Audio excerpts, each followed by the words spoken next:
హల్లెలూయా యేసు ప్రభున్ ఎల్లరు స్తుతించుడి.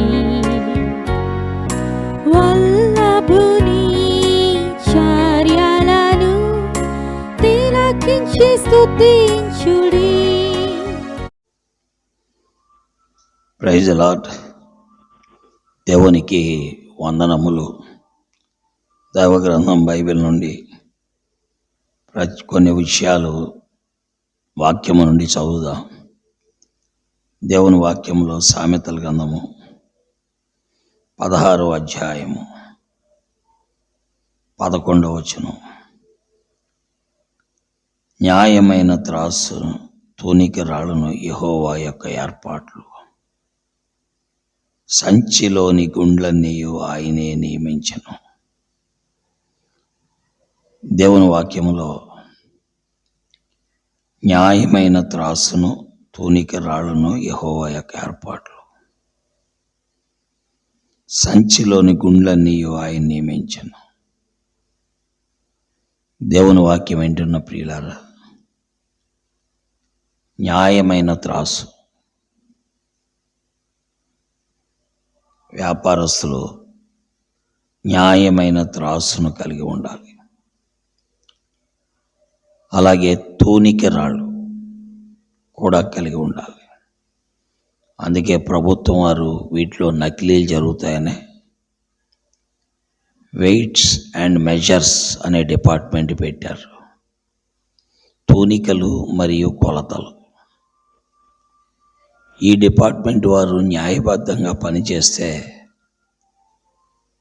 చాలా బాగుంటుంది. కానీ వీరు పారితోషికం ఆశించి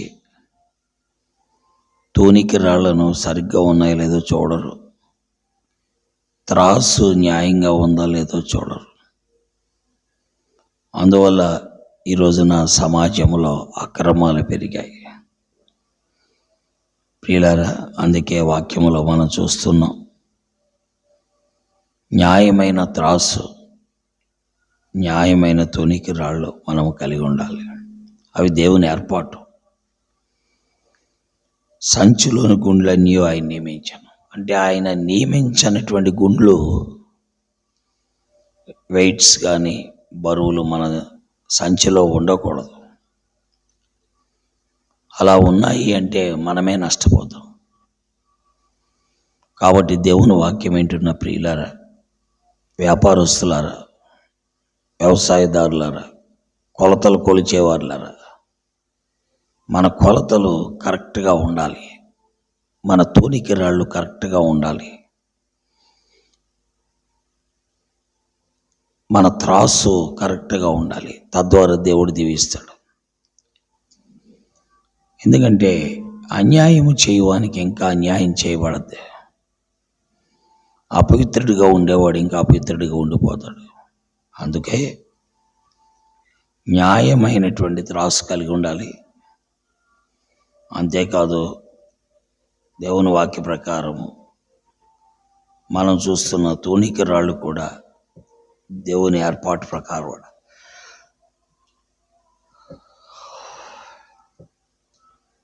చాలామంది వ్యాపారస్తులు ఏం చేస్తారంటే, వెయిట్స్ అండ్ మెజర్స్ వారు వచ్చినప్పుడు కరెక్ట్ వెయిట్స్ చూపిస్తారు. వాళ్ళు వెళ్ళిపోవడంతో దొంగ బరువులు తూకాలు వేస్తూ వస్తారు. అందువల్ల కేజీ కందిపప్పు తీసుకుంటే మనకి అక్కడ కేవలం ఎంత ఉంటుందంటే 30 కేజీ ఉంటుంది. ఈ విధంగా మనం దెబ్బతినిపోవడానికి అవకాశం ఉంది. కాబట్టి దేవుని వాక్యం వింటున్న ప్రియులారా, వ్యాపారస్తులైనటువంటి వారు, వ్యవసాయదారులైనటువంటి వారు, ఆ విధంగా పలు రకమైన వ్యాపారాలు చేసేవారు సరైన రీతిలో ఉంటే మీ కుటుంబం, మీరు, మీ వ్యాపారం అన్నీ ఆశీర్వదించబడతాయి. దేవుడు దీవిస్తాడు. దేవుడి మాటలు దీవించి ఆశీర్వదించునుగాక. ఆమేన్. ప్రేమ కలిగిన తండ్రి, నీ వాక్కు మా మధ్యలో ముద్రించండి. న్యాయమైన త్రాసు మా వ్యాపారాల్లో కలిగి ఉంటూ, న్యాయమైన తూనికి రాళ్ళు కూడా కలిగి ఉండుటకు, మా సంచిలో ఉన్న గుండ్లన్నీ కూడా నీవు నియమించినవిగా నీ ఏర్పాటు ప్రకారం ఉండగలటూ సాయం చేయి. దానికి వేరుగా మేము చేయడం ద్వారా మాకు నష్టమే కానీ ఆశీర్వాదము లేదు. సహాయపడమని, వినికిడిలో వాక్యము అర్థమయ్యేటట్లు ప్రజలకు బోధించమని, వాక్యము ఫలితాల్లో తెమ్మని యేసుక్రీస్తు వారి దివ్యనామంలో ప్రార్థిస్తున్నాను తండ్రి. ఆమేన్. ప్రైజ్లాడండి. దేవుడు మిమ్మల్ని దీవించి ఆశీర్వదించును గాక. చంద్రులారాయిలా దేవుని స్తుతించుడి, హృదయమును వెలిగించిన యేసుని స్తుతించుడి. ఆత్మ